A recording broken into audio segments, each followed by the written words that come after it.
Welcome to another episode of Mastered Behind the Music Business. My name's Jenna, and today I sat down with Patrick Guay, who works at Evenko. If you're not familiar with the company, they are the major promoters for festivals like Osheaga and LASSO. He's on the booking and promoting team. So he is your guy when it comes to understanding how to prepare yourself to be booked for major festivals, the realities of being booked. It's really hard. We talked about it in terms of selling tickets. Really, your readiness for a festival of that size is based on your ability to sell tickets in your own region and adjacent regions, along with the area in which that festival actually is happening. Patrick has a really interesting background for how he kind of got to this position today, from being in a band to working in the label space to the booking space. So hopefully there's something for you to learn in this episode. Thanks for checking out another episode of Mastered. Here's my chat with Patrick. Welcome to the Mastered podcast, Patrick. It's so nice to have you here. Thanks for having me. Of course. You are one of those people behind the scenes of some massive festivals and getting really cool headliners and openers and all of those slots booked for LASSO, Osheaga. Am I missing anything else? Well, we do we're actually one of the only companies that is a festival booker, but also we do about 1,600 shows year round. We have a big team. We do like all the arena and club business, like 90% of it in Montreal and Quebec and Atlantic Canada as well. So yeah, no, we've got Wow. a lot of stuff going on all the time for No sure. kidding. Where are you based out of? Are you in Montreal then? I'm in Montreal, yeah. Okay. Do you speak French or no? It's not as good as it should be, but let's just leave it at that. Enough But said. I grew up in Toronto, and like the formative years when you really need to like learn the language is like grades 1 to 5 or whatever, and we just didn't have that. So Yeah. I've been doing my best ever since we moved back here when I was 17. So Wow. That's great. And I mean, I was at LASSO a couple weeks ago. Lots of Anglo. Nobody's yelling at you when you can't speak French. It's a great environment there. I mean, like you just get people from all walks of life. Like that's the only festival that we do that's kind of like 15 to 75. It runs the gamut, and it's a lot of fun because there's no, I mean, you got some bros and you got people having maybe too much of a good time, but there's never any issues or never any real kind of it's just people maybe having 4 or 7 too many beers, and what's the issue with that? That happens every day at country festivals. Sorry, you don't see 75-year-olds at Bill Sonique.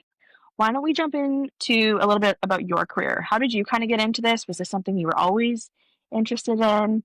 Did you go to school for it? So I basically, when I was 17, when I first moved to Montreal, started a band, and then we ended up having some local success, and then we ended up like touring Canada a few times, and I was the one kind of like doing all like the calling, like back then, like way pre-internet and email, and I don't even think pigeons existed back then, but there was like you would have to call the clubs and you would like beg them to book your band, say, hey, we're coming through cross Canada tour, can you put us on for it was like $50 and maybe a case of beer kind of thing. So you're just basically trying to cover your gas from town to town.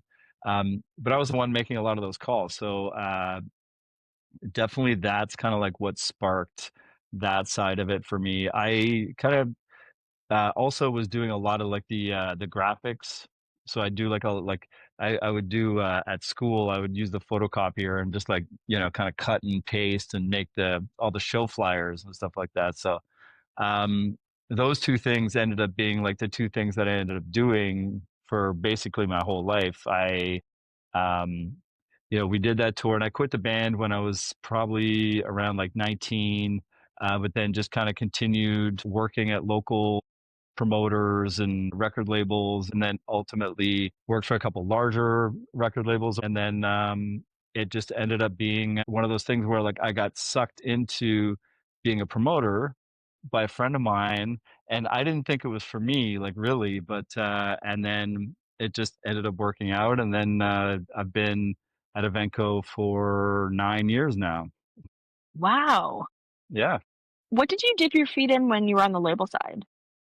So I worked for a label called Arts and Crafts out of Toronto, in from like 2004 to 2010 kind of thing. I'm just kind of basically doing everything, management and graphics, like doing some social media stuff when that was in its early phases. It was, a small team, so you were just kind of like covering every base you could. And then, was that all you were based in Toronto still, or did you do that from Quebec? No, I've always been in Montreal, like my kind of whole professional career. I did spend a lot of time in Toronto. I'd spend like a week a month in Toronto when I was at Arts and Crafts. But then my wife didn't like that, and I wasn't really, it just wasn't one of those things where it was a natural kind of fit. So Yeah, that makes it sense. was, yeah. Okay, so what are your kind of, if somebody's looking to get into the booking and side of the business, what do you recommend? I know you maybe didn't have like a lateral path yourself, but how do you find other people maybe? How have you seen them navigate getting into the promoter side? It kind of feels like everyone has a very similar path where you start, you start going to shows, then you start meeting the other people that are shows, and maybe they have friends that are like working production at the shows, working, various aspects, ticketing maybe or something like that.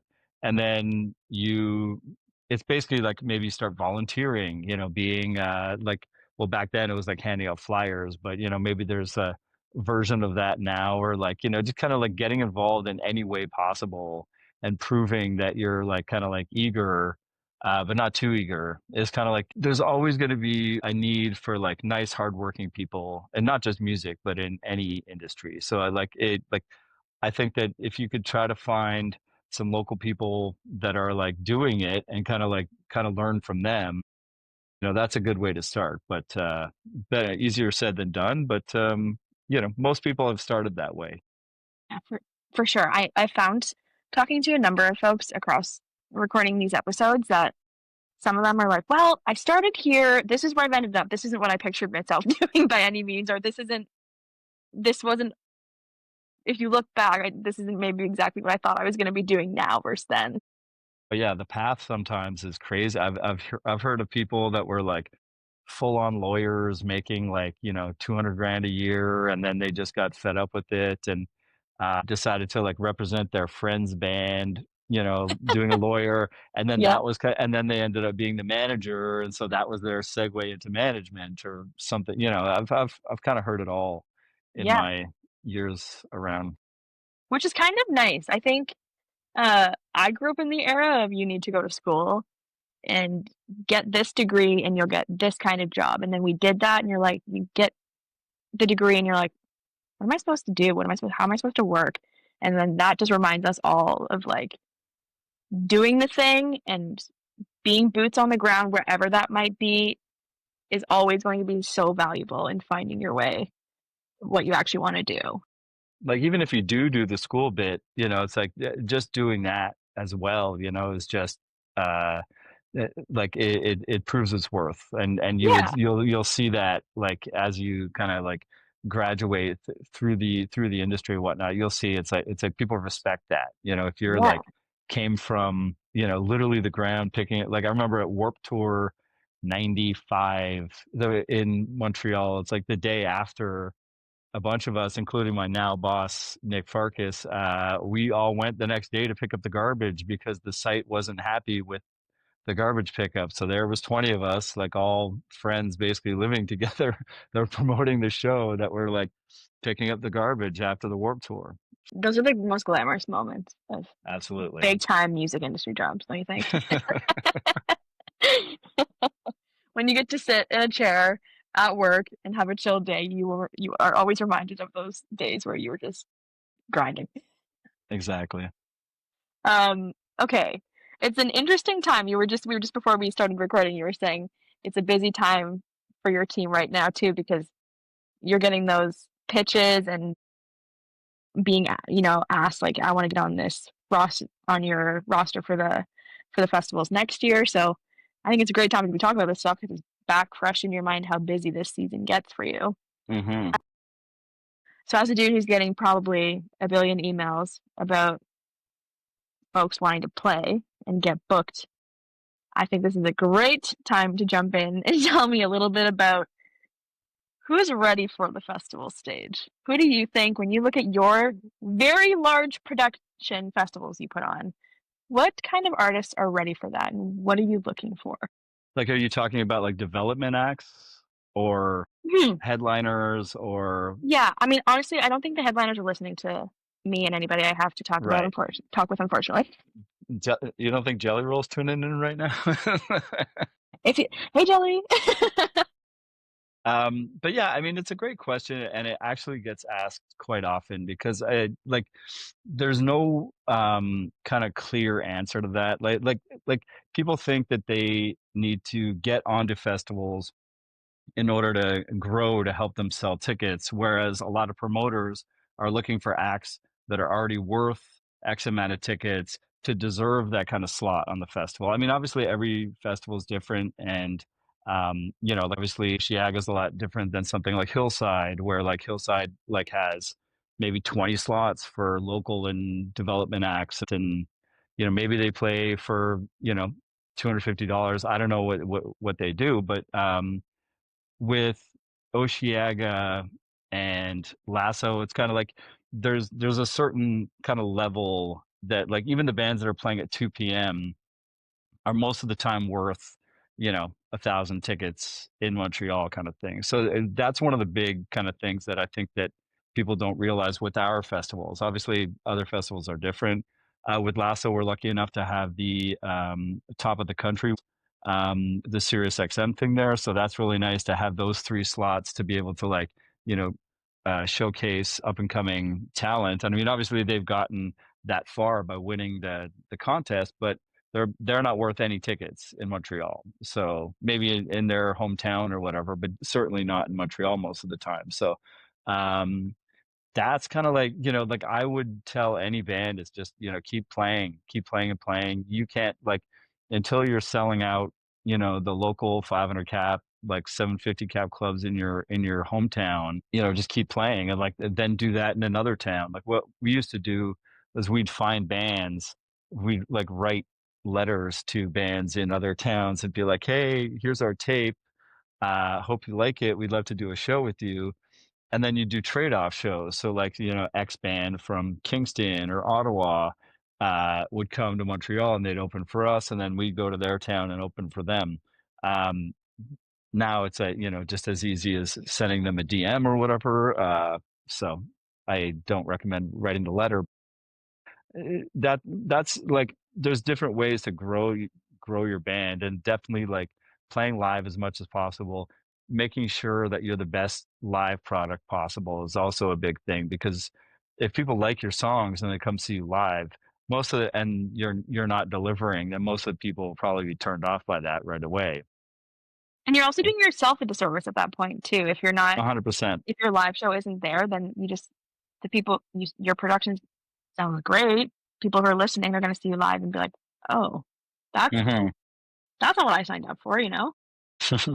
Yeah. You, Uh, you just so yeah. When you're talking about like basically your point here is like you have to be playing. You have to play. You have to be playing regularly. You have to be on your, whether it's your own tours or getting on tours with other people. You need to be building your fan base. Period. yeah.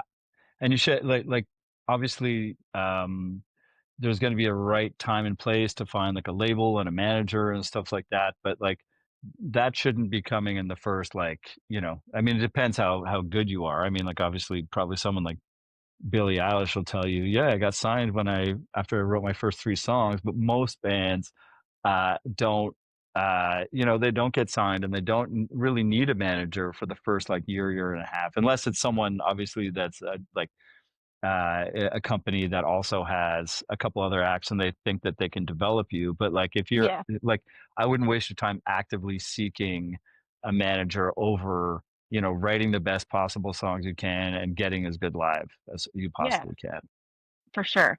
I think people get distracted sometimes with the business of music when they are the creators and the artist, because it's like, oh, these people got managers and we're like the same level. And it's just like this mishmash of stuff. People are focusing potentially on the wrong things at the wrong times, you know? Yeah, I couldn't agree more. What does a good pitch look like when it's not coming from an agency? When it's coming from an indie who's like, hey, Patrick, it was nice to meet you at this event. I want to play your, I want you to put me on the lineup next year. To be honest, I don't think that there is a act that's ever played Osheaga or LASSO that hasn't had an agent. Like that's kind of like what like when I'm talking about the levels of stuff, and I'm not saying that one's better than the other, but definitely like um and these days more than ever, it's like agents love signing baby bands that have potential. So like most of the time, if you are a buzz band or something like that, you definitely have gotten the attention of an agent. Like I've definitely had agents call me and be like, "Hey, have you heard about this act? What do you know about them? Do you know anyone else snooping around them? Whatever." So like, they love to jump on things quick. So yeah, I'd say like so that those acts that are playing those like early slots, they're already at that point where maybe they have an agent, not a manager, but they've developed their thing to a certain point where it's gotten the attention of not just us. I mean, you know, like I love hearing new acts, and I listen to a lot of new music all the time, like and love to help acts also like develop every year at the CCMAs, always do the round table where people come to the round table and they ask you a bunch of questions about like what you're looking for. And I'm always astounded at like, it's like, oh, wow, oh, you have no idea how this works. Or I don't know, you were told something and that's not the right thing at all completely. I love like paying it forward Yeah. and all that stuff and helping people out when I can. This might actually be kind of a reality check too for some folks who are like, I'm so close, or Lasso is a top festival that lots of indies want to play at. And so I think Hmm. this is that reality check of like, have you checked those boxes? Are you doing these things? We actually pretty much strictly book through agents. So do you have an agent that reps you? That's Yeah. interesting. I mean, there could be a day where like there is an act that like I mean because you're seeing the old paradigm of like the music industry kind of gets broken down a little more and more every year. Like there'll be like acts that are you know selling 1,000 tickets that don't have managers and they're just self-managed and like I remember my friend Chris was managing his band Mets for the first 10 years of their career, and at that point they were selling you know 2,000 tickets in Toronto or whatever. So like there are like different ways to go about it for sure. And yeah, I mean, sure, there's going to be a year that we do book an act that doesn't have an agent, but they're probably already like the same thing worth like 1,000 tickets, or they've worked their way a different way. But so it's not like to say I don't want to say you need an agent to play, but like I'm just saying it historically we have not had that. So, but that Oh, can change. and those things line up too. You're saying like if a band is selling 1,000 tickets or 2,000 tickets, you're not looking at me like, oh, you don't have an agent though, so no thanks. It's like, do Exactly. things make sense? Like, does the story you have make sense for the festivals we are putting you on? Do you think you can tell us a little bit about the reality of booking? Because I know festivals get so much flack for, oh, you all have the same headliners. It's such a Canada thing where it's like these headliners are playing three or four of these festivals. Where are these people? It's not like your major headliners are being hand picked easily like that, right?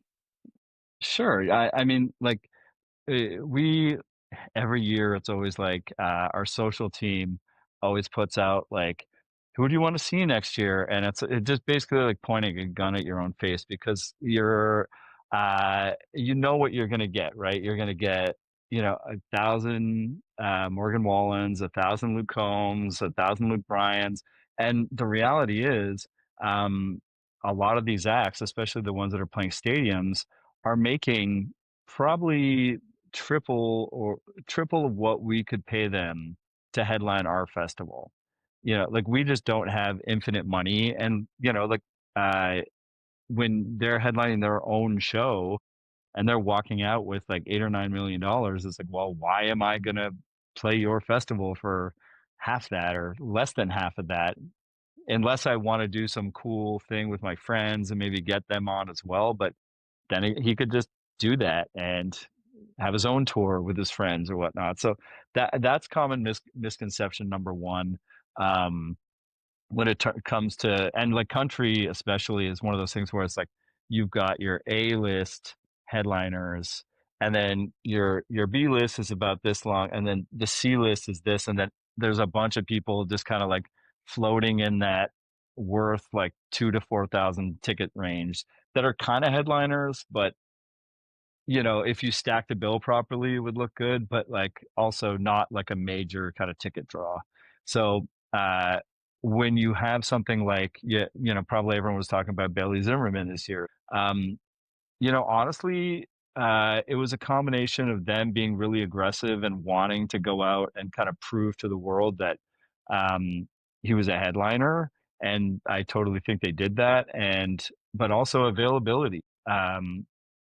A lot of times, let's say I remember checking on someone in May 2025 for August 2026, and they were like, "Oh, we're already booked. We're already booked the entire next summer," and it's like 15 months in advance. So Yeah. you're going to run into that as well. So you definitely like you said, you're not handpicked. You're not like, okay, here's my dream lineup, I'm gonna go out and get this. Like that never happens. Like version A and C, D, and E of what you end up like, kind of it's never, what you think it's gonna be when you first set out to do it, to put the lineup together. Um, but yeah, you kind of hope for, coax someone to come up to, Montreal especially is not historically like a country market. So a lot of times when people are coming to Montreal, it's their first time coming here and they have no idea what to expect because we don't have any country radio. And in fact, I think the first country show that was not Garth or Shania to sell out the Bell Center was Luke Bryan in 2017. So Crazy. it's very, very new here. So like I think that because our festival is put together in such a way that it's different, because we do it on the back of Osheaga, so like all this production that we have there for the 3 weekends, a lot of the country acts are coming in and seeing this, you know kind of like Coachella-esque kind of setup and being like, holy crap, we're not used to playing stages this big. Or I mean, not every, Very. obviously the headliners are, but some of the acts that Yeah. play at like 3 4 p.m. are just like, wow, this is insane, I've never played a stage this big. And then our catering and our artist compound and stuff like that is world class as well.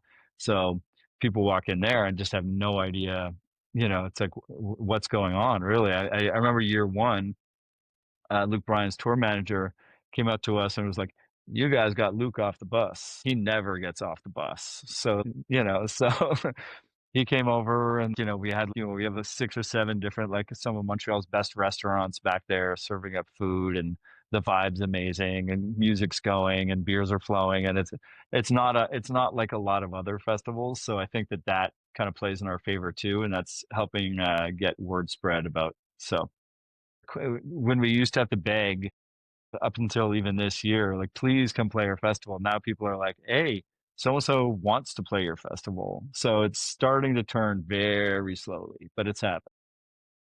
I think Lasso has maybe helped prove that Montreal does have a country market for sure, because as a first timer at Lasso this year, I one couldn't believe it because it's also not easy to, in theory it's easy to get to, but it is on an island. It's not in the middle of a field. You don't have a bunch of like people in some rural area of Canada pitching tents, and it's super cheap to do it. Like it's a full, no matter what you've committed to from a ticket perspective, like when you commit to going to Lasso, you commit to being in Montreal, super touristy. If you don't want to be commuting and you want to have easy access to the subway over, you got to stay in certain areas, right? So it's like an end-to-end experience, which is really cool. Yeah.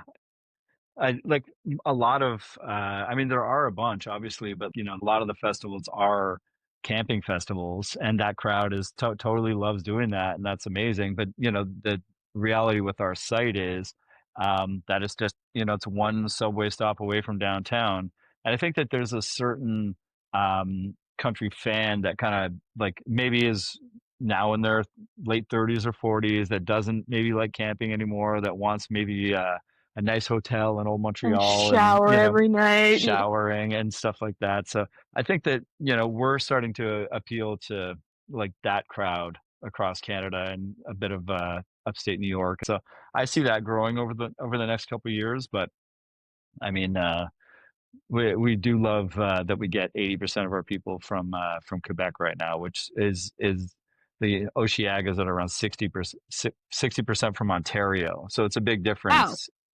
Yeah, yeah. interesting. What's the differences for you looking at a weekend of Osheaga, other than the obvious differences, and a weekend at LASSO? Well, the site is half the size for Lasso, right? We don't. There's a whole other side that we don't Oh, we don't use, and we're like three stages as opposed to six. Um, we're what 30, 35 bands as opposed to 90. It's just all in all, it's a more, I wouldn't say relaxed. It's still a lot of work and it's still a lot of like you're still in the situation room and there's always things you have to deal with, but uh, it just Oceania is a lot broader. It's a lot like a lot more going on. Also, a lot more hands involved, so that helps. But yeah, like Lasso, maybe one day we'll get there. Maybe we'll yeah, open up the other side, and but now it's like we'll hopefully go to 3 days before we do that. yeah, That. So we'll see. Going to year 5 next year, hoping for the best. yeah. And I think next year, have you moved it to Saturday, Sunday as opposed to Friday, Saturday? What's that Yeah, play? we kind of polled a bunch of people. Like it was one of those things where, in order to get people to come from out of town, we thought maybe that would be more of a benefactor of being on the Saturday Sunday. And Ilsonic moved to the Saturday Sunday a couple years ago, and we saw instant dividends on that. And then Oh, we polling like a portion of the fans, like what would you rather have? It was pretty overwhelmingly Saturday Sunday. So we are like, okay, you know what? Let's give it a shot this year while we have a blank slate, and yep. we'll see. Yeah, and you're also just testing the Sunday market because you know people will show up on the Friday still, and Yeah. so it's Like we'll great. we'll we'll do like another pre-party on the Friday. Maybe we'll make it a little bigger next year or something like that. So there'll be something to do on the Friday for sure, but like having the actual days and also people showing up post 5, 6 o'clock after work kind of thing on the Friday. It's always better to get people on site early and get them get those Coors Lights in their hands and stuff like that. So, I mean, we'll see. But we'll talk a year from now and I'll tell you how it went. Yeah, exactly. Exactly. Can you think of some sort of going back to performers who basically just want to get booked here? What are some good shows to be playing and prepping to be playing on big stages? Because you can't play the LASSO stage, that Bell stage is massive, and that Prairie stage is massive. Like being an act that's on festival stages generally might not be the thing that prepares you for a stage that big because it's a very easily the view is great. There's a hill, like everybody can see you. How are you taking up space on that stage, you know? Yeah, I mean, you definitely, like we touched on, you definitely have to be at a certain level and have played, you know, like the C level stages and the D level stages before you kind of work your way to the A and B stage. You probably, played over 1,000 shows in your life before, when you've gotten to that point. But it's just, also certain people are just not shy. Like I remember, like the difference, like Sasha played year 1 for us on the same stage that she played in year 4.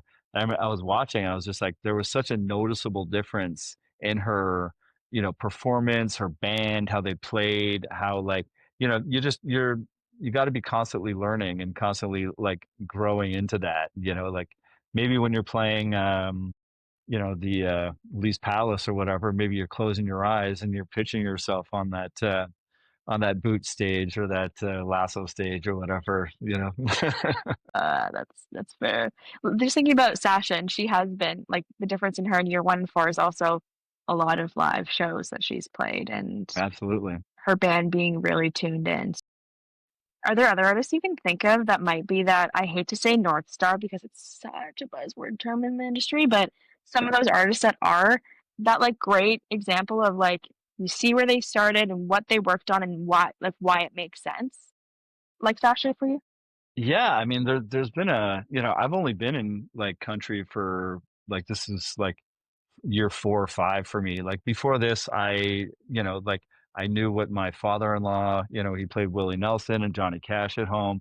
But yeah, it wasn't like anything that, I mean, Montreal wasn't like into country, but neither were we really. So Yeah, we kind of had to learn a lot. So over the years, I've been going to, like RS in Nashville and like a bunch of times and CMA Fest, and you get to see, and also we're promoting these shows here too, right? So you get to see a James Barker band. They were already around for a while, but I've noticed a difference in them, the couple times I've seen them. Like they played year one as well, Lasso, and then I saw them at CMA this year, and they've come a long way. Like Cam Whitcomb in 6 months has gone crazy. from, like kind of shy to absolutely bombastic on stage. Certain people just really grow into it really fast, and certain people just kind of take their time. But yeah, there's a bunch of examples of that. Even like Jelly Roll, like I the first time I saw him playing the CRS, the New Faces show, he did like a half-hour set or whatever, and it was entertaining. Like I don't know if it was good, but then between that and when we had him at the arena here in March, and then obviously again at Lasso, and it's like, that show is coming, and the guy's like 39 years old. You always say, like, my mantra is always, the minute you stop learning is the minute you start dying. So like if you constantly have to be like finding ways to make yourself better no matter what age you are. Yeah, yeah, exactly. Um, I think there's a few artists who were there this year that shared the same stage that Sheryl Crow played on that night, and it was like, whoa moments for them. It was very interesting talking to them either before their sets or after and being like, I'm like on the same stage as somebody like Sheryl Crow. That is insane. Yeah. No, it's fun, and it's fun to have that and provide, be able to like, have those moments where, it's like, oh, this is an absolute legend that I'm playing like, 4 hours before or 2 hours before or whatever. Like those are like, but I always say to bands, I'm like, watch those bands, like Yeah. not just her, but like the drummer and like, because these guys have probably been on the road for 30 years, like you can soak up so much just from watching and being around people like that. Yeah. Soak up so much sun, if you will. Ba-dum, ba-dum, ba-dum. Bad. That was bad. That was bad. That was bad. I'm trying to think if there's anything else that uh like the indie crowd is always asking about. Or, like, is there anything else off that you're thinking that like people ask and here's this is really important kind of shit that they need to know? I just like anyone I tell them, it's just like, if you think you've written your best song, then go out and write a better one. Just constantly, people are just like always looking for those songs. You just got to keep writing, keep writing, Yeah. keep writing, keep writing. And eventually, there'll be that song. You could even, sell it to a friend or like like if it doesn't work out for you where you're a musician or a band yourself, like that's something that people, they call them like failed musicians, but they're really not, because they're actually writing songs for other people and probably making just as much money as they are. I tell people that like quite often. It's like, just keep writing, keep writing, Yeah. keep writing. A good example of that is the song Good Directions by Billy Corrington. Luke I Bryan know. wrote that, Yeah. and Luke Bryan wasn't big enough to put it out knowing it was a hit when he wrote that. And so he gave Right. his buddy Billy Corrington, who was huge at that point. And that's just so funny looking at that, right? Yeah, absolutely, for Because that sure. might not have been the song at the time that it was. 100%. Yeah, you have to know when you have a great song and somebody else might be able to take it somewhere better or bigger. Yeah, absolutely. All that to say, huge learning here is sometimes when we think of festivals and getting booked, they talk about it in dollars, and your major theme here is you talk about it in tickets. So that's a huge thing I've learned personally. I don't know if a lot of artists are thinking about it in that sense, like how much am I selling at a show in my hometown right now? How much, the next time I come around, is it going to be 500 versus the 200 that I sold, that kind of stuff. So I think that's super valuable for artists who are measuring, like, am I ready for that stage? Am I ready for events this big? I think the last thing that comes to mind for me is collaborating, or I don't know if collaborating is the right word, but other major festivals in the country. And I don't know if LASSO has necessarily direct competition given its location and it being the only festival. Is that the only country festival of its size in Quebec? I mean, there's a bunch that are maybe a bit smaller than us, but like there's like Lovinière, and there's like Festival Saint Tite, and then one or two others, but everyone's different in a way. You know what I mean? It'll be like more of like a kind of like two baseball diamond back to back, like 15-20,000 person Yeah. thing. Or like Saint Tite is like a whole town that they turn into like a fair. Like they have like a market and stuff like that, but they also have, they'll have who was it they had, like Sam Hunt, or anyway, something like that. They'll have one or two like big headliners, whatever. So it's a bit different. I think that we're um one of the only kind of, like, I guess, what's a good way to put it? I don't know. We're definitely like probably on the top end of that in Canada, but Yeah.